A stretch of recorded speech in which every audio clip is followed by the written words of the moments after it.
all my dear students. I am Vidubhushan Naik, the physics teacher. This is going to be lecture 12 on units and dimensions. In the lecture 11, we solved some numericals of IIT JEE main level. In this lecture, we will solve one problem of IIT JEE advanced level and another of JEE main level. Before starting, I must say one thing to all of you. Please do subscribe to this channel. Of course, like it and share it to your friends. You know, mere viewership is not sufficient.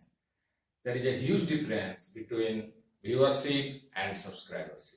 Let's get started. This question is like this. The railway engineer wants to determine the distance within which he can see a signal, particularly in a foggy conditions. If weather is not that good, then what is the distance d within which he can see a signal coming from?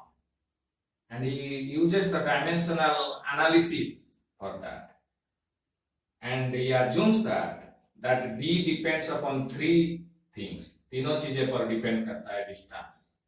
First thing is the density of fog.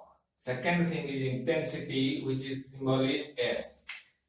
Distance d depends upon three things. One is rho, the mass density.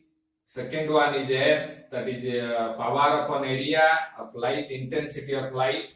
And the third one is the frequency F, which everybody knows that frequency is reciprocal of time period.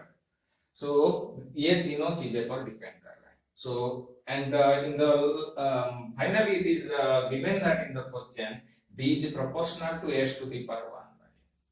You see, this is an integer answer type of question. There is no choices given to you. You have to determine the answer in terms of an integer. So you see, it is given that d is proportional to s to the power 1 by n. S is for intensity, that is power upon area of the light, intensity of light. So we have to find the value of n. How to proceed on? You see, you know the third application of principle of homogeneity of dimensions, which we have already discussed. In that we discussed how to derive a formula for a particular physical quantity. The way we derive will be used here also. The same procedure will be followed. You know, distance depends upon rho as well as S. S is power upon area, rho is mass density and frequency. So we can assign arbitrary powers to these three quantities. So d is proportional to rho to the power a, s to the power b suppose, and f to the power c. These a, b, c are arbitrary powers which we can give to these three quantities. So we can say d is equal to k rho to the power a, s to the power b, f to the power c. D is for distance, rho is for density. You see, so this is a dimensionless constant whose dimension will be m0, l0, t0. So if we take the dimensions on both sides, what we get is m0, dimension of distance is length, so m0, l1, t0. You know, dimension of k will be m0, l0, t0. If you want to write it, then write it. Otherwise not, because it will have no impact. It is dimensionless. So you know, density is mass per volume. So its dimension will be mass upon L cube. You know, the dimension of volume is L cube. Raised to the power a. S is power upon area. Power, you know, energy upon time. Dimension of energy is ml2 t to the power minus 2. Power upon energy upon time. So divided by time, then your area is L square raised to the power b, and frequency is reciprocal of time, 1 by t upon c. So then we can go on to find out the right hand side. It becomes m to the power a, l to the power minus 3, because l is in the denominator, into this one is m L square t to the power minus 3, t to the power minus 2, this is t, on dividing it becomes 10 t to the power minus 3 divided by L square.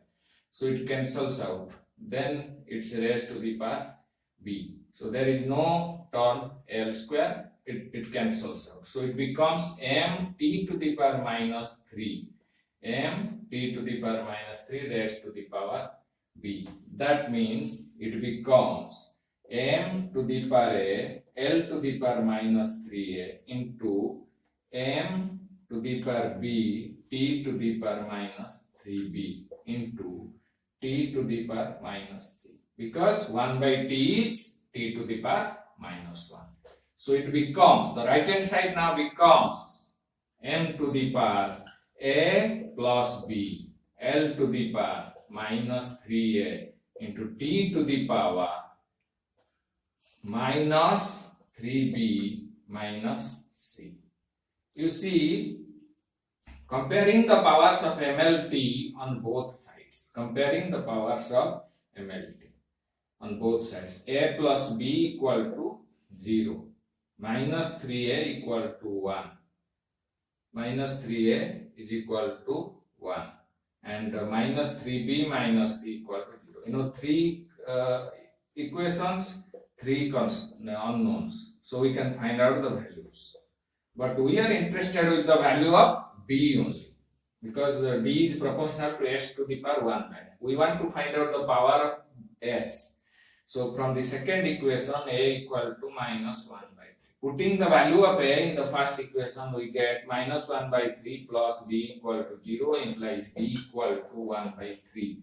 So we have got what we require, that is d is proportional to s to the power b matlab 1 by 3. But in the question it is given that d is proportional to s to the power 1 by n.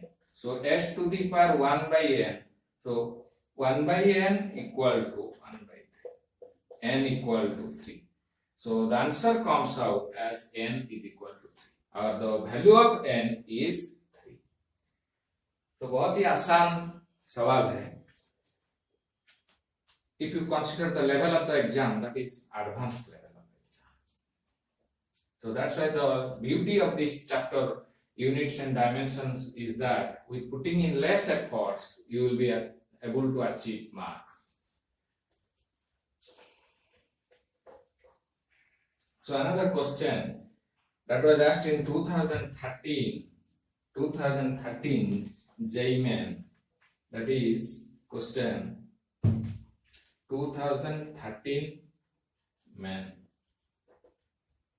Question is like that: suppose epsilon 0 is the dimensional formula of permittivity of vacuum, and with fundamental quantities being given, m for mass, L for length, T for time, A for current, electric current, then what will be the dimension of epsilon 0? The options are given. First option is m minus 1, L minus 3, T square A. M minus 1, L minus 3, T4 A square. M minus 2, L2, T to the power minus 1, A to the power minus 2. Fourth option is m to the power minus 1, L square, T to the power minus 1, A square. These four options are there. We are interested in finding out the dimensions of permittivity of free space or vacuum. Epsilon 0. We have to find out the dimension of epsilon 0.